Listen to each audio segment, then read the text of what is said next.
നിങ്ങൾക്ക് എല്ലാവർക്കും മിസാസ് കിച്ചണിലേക്ക് സ്വാഗതം. ഞാൻ ശോഭിത. ഇന്ന് നമ്മൾ തയ്യാറാക്കാൻ പോകുന്നത് ബീഫ് ബിരിയാണിയാണ്. ഞാൻ പ്രോമിസ് ചെയ്യുന്നു, നല്ല സൂപ്പർ ടേസ്റ്റുള്ള ബീഫ് ബിരിയാണിയാണിത്. അപ്പോൾ നിങ്ങളെല്ലാവരും ഇതുപോലെ ഉണ്ടാക്കി നോക്കണം. നമുക്കത് എങ്ങനെയാണ് വളരെ എളുപ്പത്തിൽ ഉണ്ടാക്കാൻ നോക്കാം. ഞാനിവിടെ ഒരു 1.5 കിലോ എല്ലോട് കൂടിയുള്ള ബീഫ് നന്നായിട്ട് കഴുകി വൃത്തിയാക്കി അരിപ്പ പാത്രത്തിൽ ഇട്ട് വെച്ചിട്ടുണ്ട്. ഇതാദ്യം ഒന്ന് വേവിച്ചെടുക്കണം. അപ്പോൾ ഇതെല്ലാം കുക്കറിലേക്ക് ഇട്ട് കൊടുത്തിട്ടുണ്ട്. നമുക്ക് ആവശ്യത്തിന് ഉപ്പ് ചേർത്ത് കൊടുക്കാം. അതിനകത്തേക്ക് ഒരു 1/2 ടീസ്പൂൺ മഞ്ഞൾപ്പൊടി ചേർത്ത് കൊടുക്കാം. ഒരു 1/4 ടീസ്പൂൺ മസാലപ്പൊടി ചേർത്ത് കൊടുക്കാം. ഒരു 1/4 ടീസ്പൂൺ കുരുമുളക് പൊടി കൂടി ചേർത്ത് കൊടുക്കാം. 1/2 ടീസ്പൂണിൻ്റെ അളവ് സ്പൂണിലാണ് ഇതെല്ലാം ഇട്ടത്. ഇനി ഒരു 4 ടേബിൾ സ്പൂൺ വെള്ളം കൂടി ഒഴിച്ചിട്ട് നന്നായിട്ടൊന്ന് മിക്സ് ചെയ്തെടുക്കാം. ഇനി ഈ ബീഫ് ഒന്ന് 1/4 വേവാവുന്നവരെ ഒന്ന് വേവിച്ചെടുക്കണം. ഞാൻ എപ്പോഴും പറയാറുള്ള പോലെ കുക്കറും ഇറച്ചിയുടെ മൂപ്പ് അനുസരിച്ച് വേവുന്ന ടൈമിൽ വ്യത്യാസം വരും. ഇതിനകത്ത് ഒരു വിസിൽ വന്നതിന് ശേഷം വളരെ ലോ ഫ്ലെയിമിൽ 7 മിനിറ്റാണ് ഞാൻ വേവിച്ചെടുത്തത്. ഇനി നെയ്ച്ചോറ് വയ്ക്കാനായിട്ട് ഞാൻ ഒരു 1.25 കിലോളം ചെറിയ അരി എടുത്തിട്ടുണ്ട്, റോസ് കൈമ. ഈ ഒരു പാത്രത്തിൽ ഒരു പാത്രം നിറച്ചില്ല. ഇത് നന്നായിട്ട് കഴുകി ഒരു അരമണിക്കൂർ വെള്ളം ഒഴിച്ച് കുതിരാൻ വയ്ക്കാം. ഇനി മസാല തയ്യാറാക്കാനായിട്ട് കുറച്ച് പുതിനയില എടുത്തിട്ടുണ്ട്, കുറച്ചധികം മല്ലിയില എടുത്തിട്ടുണ്ട്, കുറച്ച് വേപ്പില എടുത്തിട്ടുണ്ട്. ഇതെല്ലാം നന്നായിട്ട് കഴുകി എടുക്കണം. ഒരു വലിയ വെളുത്തുള്ളി, 2 കഷ്ണം ഇഞ്ചി, പിന്നെ ഒരു 8-10 പച്ചമുളക്. നല്ല എരിവുള്ള പച്ചമുളകാണ്, അതാണ് ഇത്ര എടുത്തിട്ടുള്ളൂ. ഇതെല്ലാം നന്നാക്കി മിക്സിയുടെ ജാറിലിട്ടൊന്ന് ചതച്ചെടുക്കാനുണ്ട്. ഇനി 2 തക്കാളി എന്നിട്ട് കഴുകി കട്ട് ചെയ്തെടുക്കാനുണ്ട്. ഇനി 6 മീഡിയം സൈസ് സവാള എടുത്തിട്ടുണ്ട്. അത് നന്നായിട്ട് കഴുകി തിന്നായിട്ട് അരിഞ്ഞെടുക്കാനുണ്ട്. ചീനച്ചട്ടിയിൽ ഒരു 5 ടേബിൾ സ്പൂൺ വെളിച്ചെണ്ണ ഒഴിച്ചു കൊടുത്തിട്ടുണ്ട്. അത് ചൂടായിട്ടുണ്ട്. നമുക്ക് തിന്നായിട്ട് അരിഞ്ഞ സവാള ആദ്യമായിട്ടൊന്ന് വഴറ്റിയെടുക്കാം. മസാലക്ക് ആവശ്യമായ ഉപ്പ് ഇതിനകത്തേക്ക് ഇപ്പോൾ ചേർത്ത് കൊടുക്കാം. നമ്മൾ ഇറച്ചിയിൽ ഉപ്പ് ചേർത്തിട്ടുണ്ട്, അപ്പം സൂക്ഷിച്ച് വേണം ചേർക്കാനായിട്ട്, ഒട്ടും കൂടി പോകരുത്. ഇനി ഇത് ഒരുവിധം വാടുന്ന വരെ ഒന്ന് വഴറ്റിയെടുക്കാം. സവാള കുറച്ച് വാടിയതിന് ശേഷമാണ് നമ്മൾ ചതച്ച് വെച്ച ഇഞ്ചി, പച്ചമുളക്, വെളുത്തുള്ളി ഇട്ട് കൊടുക്കുന്നത് കേട്ടോ. ഈ സമയത്ത് നമുക്കത് ഇട്ട് കൊടുക്കാം. എന്നിട്ട് നന്നായിട്ടൊന്ന് വഴറ്റിയെടുക്കാം. ഇടയ്ക്കിടയ്ക്ക് വളരെ ലോ ഫ്ലെയിമിൽ വെച്ചിട്ട് ഇടയ്ക്കിടയ്ക്ക് വഴറ്റിയാൽ മതി. ഇത് നന്നായിട്ട് വഴറ്റിയെടുക്കണം. സവാളയൊക്കെ വെന്ത് നന്നായിട്ട് അലിഞ്ഞ പോലെ വരണം. അപ്പം കുറച്ച് സമയം എടുക്കും. നമുക്ക് ആ സമയത്ത് നെയ്ച്ചോറിനുള്ള വെള്ളം ചൂടാക്കാൻ വയ്ക്കാം. ലോ ഫ്ലെയിമിൽ വെച്ചാണ് വഴറ്റുന്നതെങ്കിൽ ഇടയ്ക്കിടയ്ക്ക് ഇളക്കി കൊടുത്താൽ മതിയാവും. റൈസ് അളന്ന പാത്രത്തിൽ റൈസിൻ്റെ ഇരട്ടി വെള്ളം തിളപ്പിക്കാനായിട്ട് ഒഴിച്ചു കൊടുത്തിട്ടുണ്ട്. 1 കപ്പ് അരിക്ക് 2 കപ്പ് വെള്ളം എന്ന അളവാണ് എടുത്തേക്കുന്നത്. ഒരു കാര്യം നിങ്ങൾ പ്രത്യേകം ശ്രദ്ധിക്കണം, ഞാൻ കുറച്ച് വേവ് കൂടുതലാണ് ചോറിന് എപ്പോഴും എടുക്കാറ്. നിങ്ങൾക്ക് അധികം വേവ് വേണ്ട, നമ്മൾ ഹോട്ടലിൽ നിന്ന് റെസ്റ്റോറൻറ്റിൽ നിന്നൊക്കെ കഴിക്കണ ആ ഒരു അളവിലുള്ള വേവ് മതി എന്നുണ്ടെങ്കിൽ ഒരു 1.25 പാത്രം മാത്രം വെള്ളം വെച്ചാൽ മതിയാകും കേട്ടോ. നെയ്ച്ചോറിന് ആവശ്യമായ ഉപ്പിട്ട് കൊടുത്തിട്ടുണ്ട്. ഇനി നമുക്ക് 1 ടീസ്പൂൺ പെരിഞ്ജീരകം ഇട്ട് കൊടുക്കാം. ഇത്രയും തക്കോലം ഇട്ട് കൊടുക്കാം. കുറച്ച് പട്ട ഇട്ട് കൊടുക്കാം. ഒരു 6-7 ഏലക്ക ഇട്ട് കൊടുക്കാം. നല്ല വലിയ ഏലക്കയാണ്.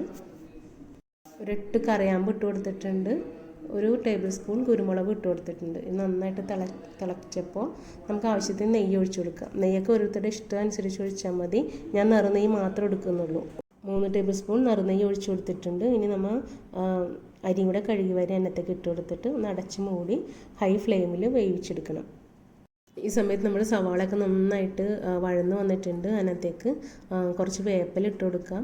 പിന്നെ മല്ലിയിലയും പുതിനയിലയും ഒരു 1/4 ഭാഗം ഇട്ട് കൊടുക്കാം. ഒന്ന് മിക്സ് ചെയ്തതിന് ശേഷം അരിഞ്ഞു വെച്ച തക്കാളിയും കൂടി ചേർത്ത് കൊടുക്കാം. ഇനി തക്കാളി നന്നായിട്ട് പൾപ്പി ആകണം, നന്നായിട്ട് ഉടഞ്ഞ് വരണം.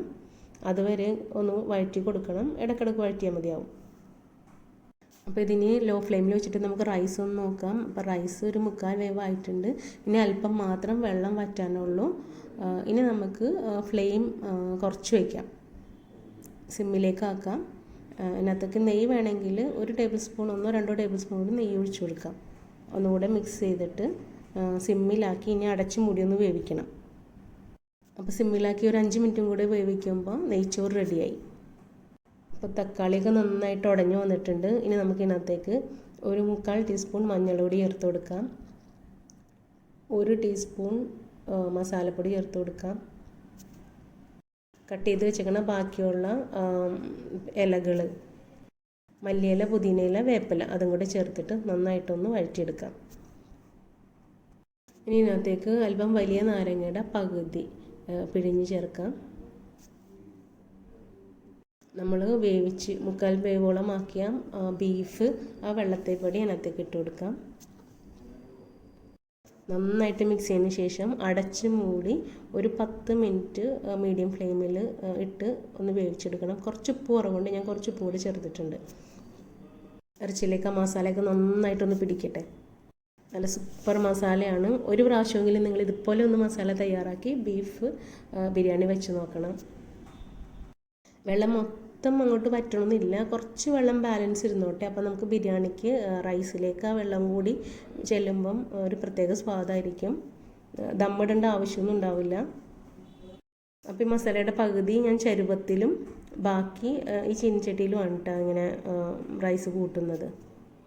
ചരുവത്തിലുള്ള പകുതി റൈസ് ഈ മസാലയുടെ മുകളിലേക്ക് ഇട്ട് കൊടുക്കുന്നുണ്ട്. എന്നിട്ട് ഒരു 3-4 മിനിറ്റും കൂടി ലോ ഫ്ലെയിമിൽ അടച്ചു മൂടി വേവിച്ചെടുക്കാം. വേവ് കുറവാണ് റൈസിനെങ്കിൽ കുറച്ച് നേരം കൂടി കൂടുതൽ വെച്ചാൽ മതി. അപ്പോൾ ഈ സമയത്ത് വേവ് കുറവുള്ള റൈസാണെങ്കിൽ കറക്റ്റ് വെന്തിട്ടുണ്ടാവും.